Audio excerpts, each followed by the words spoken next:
تعالوا النهارده بقى عايزين نعمل حاجة تدفي في السقعة دي، يعني جنب كوباية شاي بحليب كده ناكلها هتدفينا وتبقى زي الفل.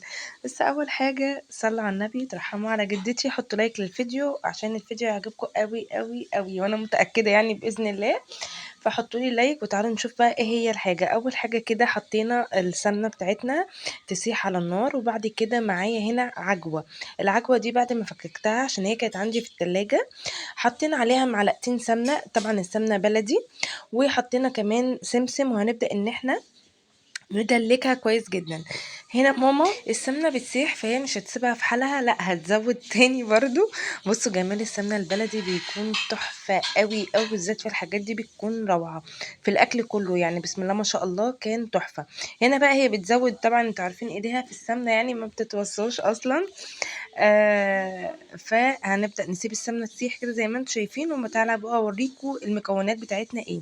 معايا ريحة الكحك، معايا لبن نيدو، معايا فانيليا والدقيق، ومعايا خميرة، ومعايا كمان بيكنج باودر، والسمسم بتاعي والسكر، شوية ملح ده أساسي، وكمان هنا معايا ملبن.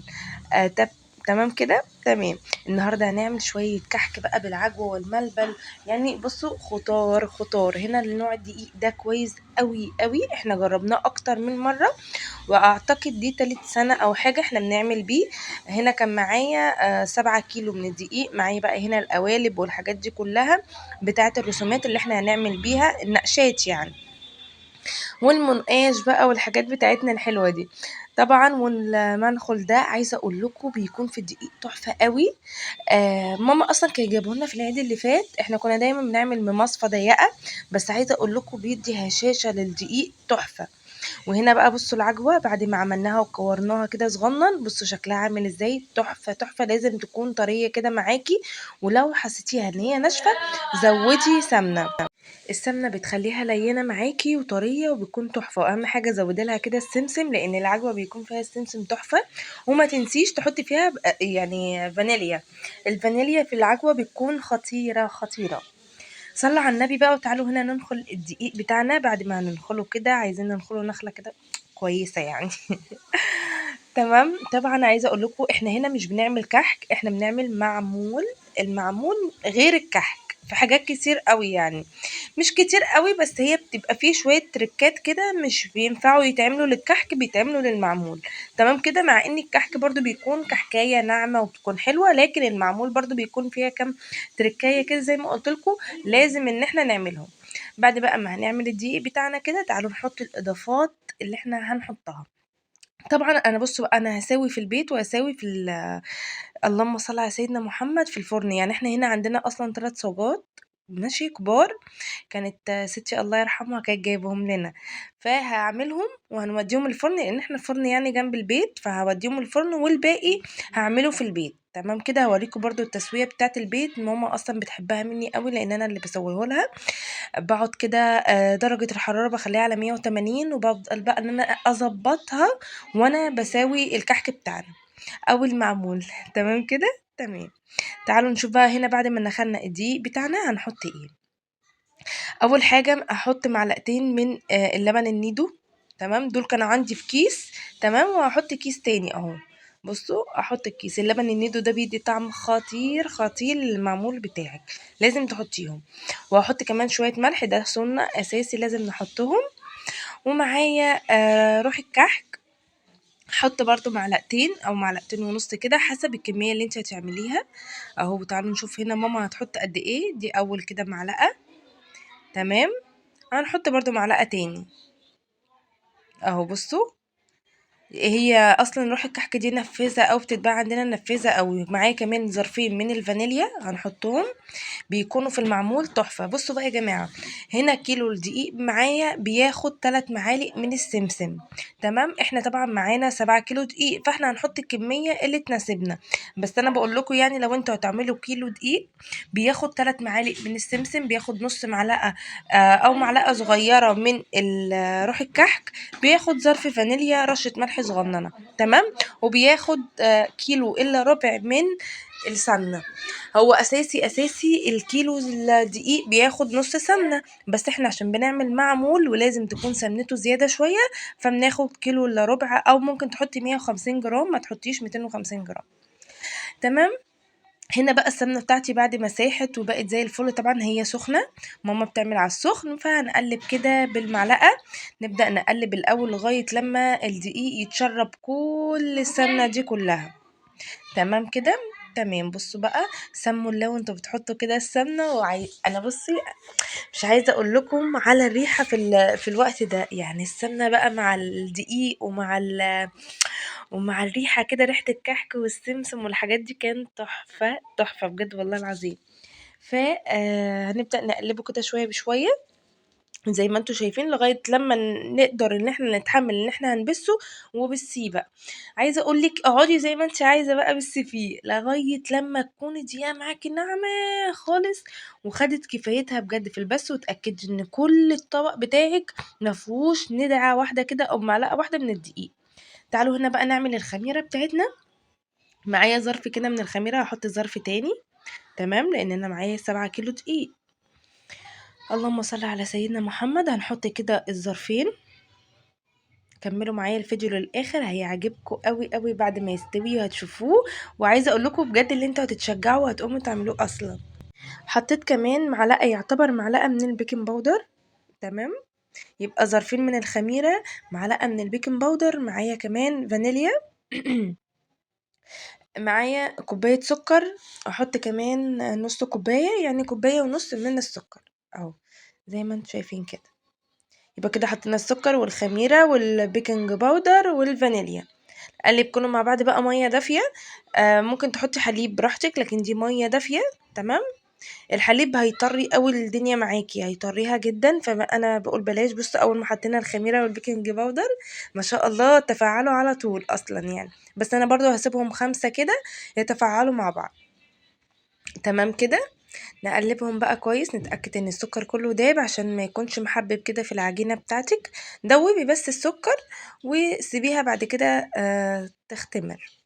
طبعا كنا عملنا الملبل وعملنا كل حاجة، وهنا كنا خلاص بسينا. طبعا الفيديو مش بيوريكم كل حاجة يا جماعة.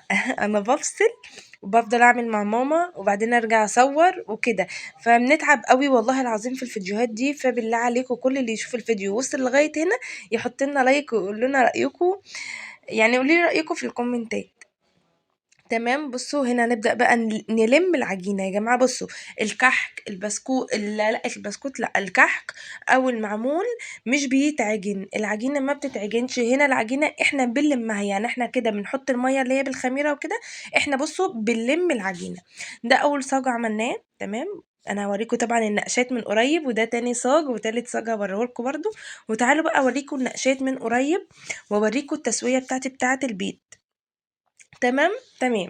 بصوا الجمال، تحفة تحفة.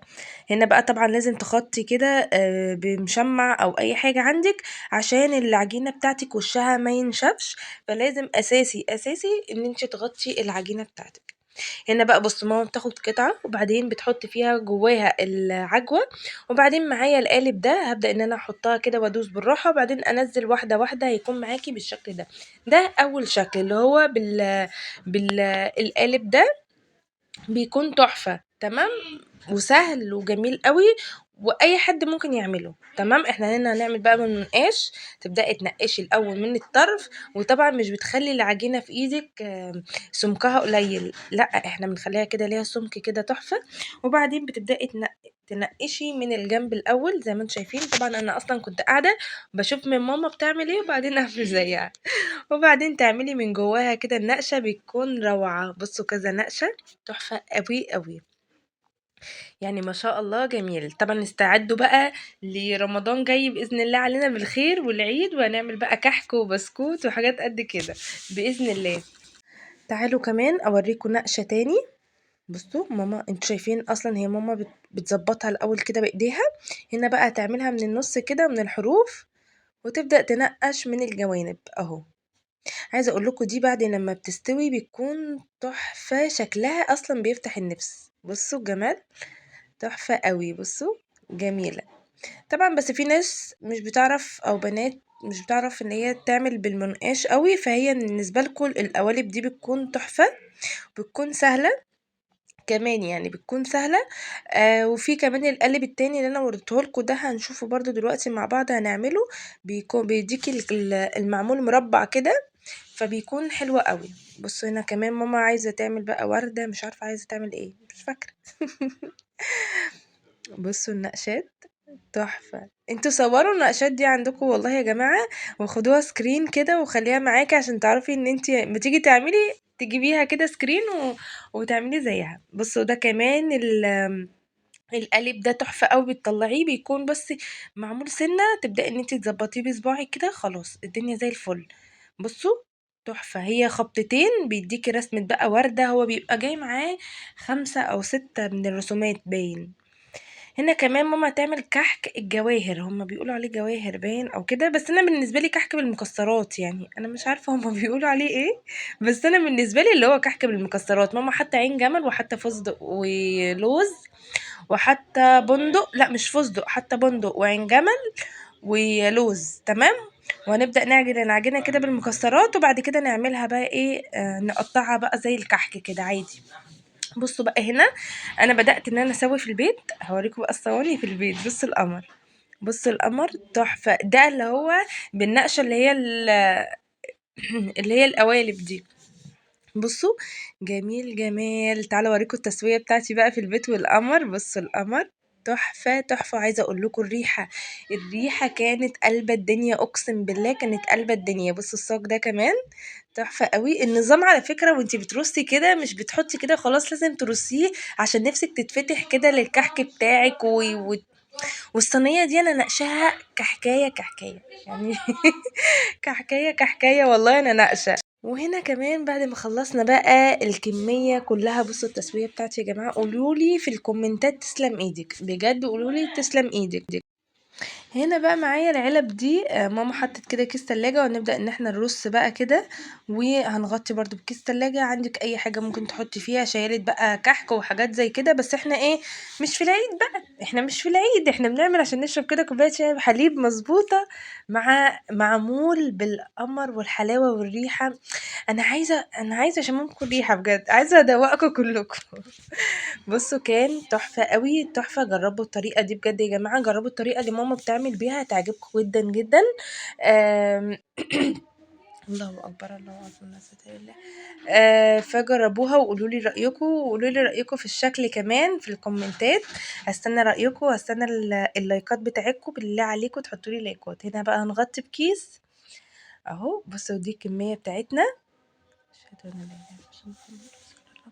بصوا هنغطي برضو، ونبدأ بقى نغطي العلب بتاعتنا وكده نبقى خلصنا. بس تعالوا افتح لكم وحدايه كده من جوه ونشوفها من جوه الدنيا. بصوا الجمال، عايزه اقول لكم ناعمه خالص، ودي العجوه بتاعتنا، عايزه طعمها تحفه تحفه بجد. بصوا المعمول كان روعه روعه. بصوا كمان العجوه مش ناشفه، ناعمه خالص خالص. ماشي، جربوا الطريقه. ودي كانت بالمنبل، كان تحفة تحفة بجد يعني. بصوا الجمال، يعني حاجة خطيرة خطيرة.